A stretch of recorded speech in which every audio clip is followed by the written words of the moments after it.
बिहार में 2025 में किसकी बनेगी सरकार? क्या इस बार भी जनता बिक जाएगी लेके 500,000? जय हिंद दोस्तों, मेरा नाम है हैदर अली। आप देख रहे हैं एसएच नेटवर्क। बिहार विधानसभा चुनाव अक्टूबर से नवंबर के बीच होने की संभावना है। चुनाव आयोग इसकी तिथि की घोषणा सितंबर तक कर सकता है। पिछली बार 2020 में हुए चुनाव में एनडीए ने जीत दर्ज की, लेकिन अगस्त 2022 में जेडीयू ने महागठबंधन से गठबंधन किया और तेजस्वी को डिप्टी सीएम बनाया गया। उसके बाद फिर से एनडीए ने जनवरी 2024 में वापसी की। अब फिर से 2025 में इलेक्शन होने वाला है। बिहार में कुल विधानसभा सीटों की संख्या 243 है। देश की सारी बड़ी पार्टी ने गठबंधन कर लिया है, जैसे कि एनडीए गठबंधन और इंडिया गठबंधन।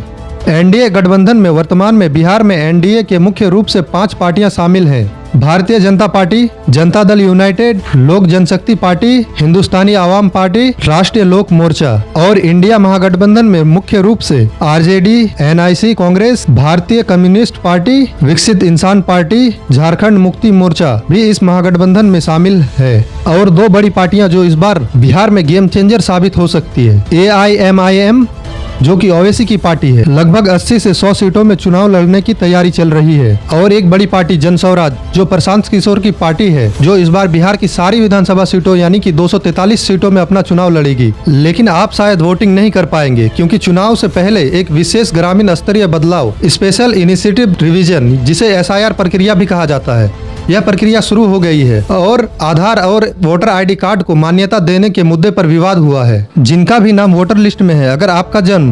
1/7/1987 के पहले हुआ है तो आपका पासपोर्ट साइज फोटो, मैट्रिक की सर्टिफिकेट, जाति प्रमाण पत्र, बैंक पासबुक, अस्थायी निवास प्रमाण पत्र, अगर आप सरकारी कर्मचारी हैं तो सरकार द्वारा जारी पहचान पत्र, जन्म प्रमाण पत्र, जमीन की रजिस्ट्री का पेपर, भारतीय पासपोर्ट, किसी ऑफिसर द्वारा साइन किया हुआ पारिवारिक वंशावली। 2003 वाला वोटर लिस्ट में यदि आपका नाम है तो इनमें से जो भी मैंने बताया आपको, इनमें से कोई एक डॉक्यूमेंट आपको लगेगा वेरिफिकेशन के लिए। और यदि आपका जन्म 1987 के बाद 2004 से पहले हुआ है तो आपको इन डॉक्यूमेंट्स के साथ अपने मम्मी का या अपने पापा का भी डॉक्यूमेंट लगेगा। और यदि आपका जन्म 2004 के बाद हुआ है तो इन डॉक्यूमेंट्स के साथ में आपके मम्मी और पापा दोनों का डॉक्यूमेंट्स लगेगा। तभी आपका नाम आने वाले चुनाव में वोटर लिस्ट में आएगा, तभी आप इलेक्शन में भागीदारी ले सकते हैं और अपनी वोट का अधिकार पा सकते हैं। एक तो बड़ी आसानी से वोटर कार्ड बनता है नहीं, कई चक्कर लगाने पड़ते हैं वोटर आईडी कार्ड बनाने के लिए। उसके बाद भी अगर आपका वोटर आईडी कार्ड बन जाता है तो कोई गारंटी नहीं कि आपका नाम वोटर लिस्ट में आएगा। आपका वोट आपका अधिकार है। पढ़े लिखे नेता और शिक्षित और ईमानदार नेता चुने। हर बार की तरह इस बार भी सारी पार्टियां अपने प्रचार प्रसार में लगी हुई है। फिर से झूठे वादे, फिर से युवाओं की झूठी नौकरी की गारंटी, बस यही चलता रहेगा।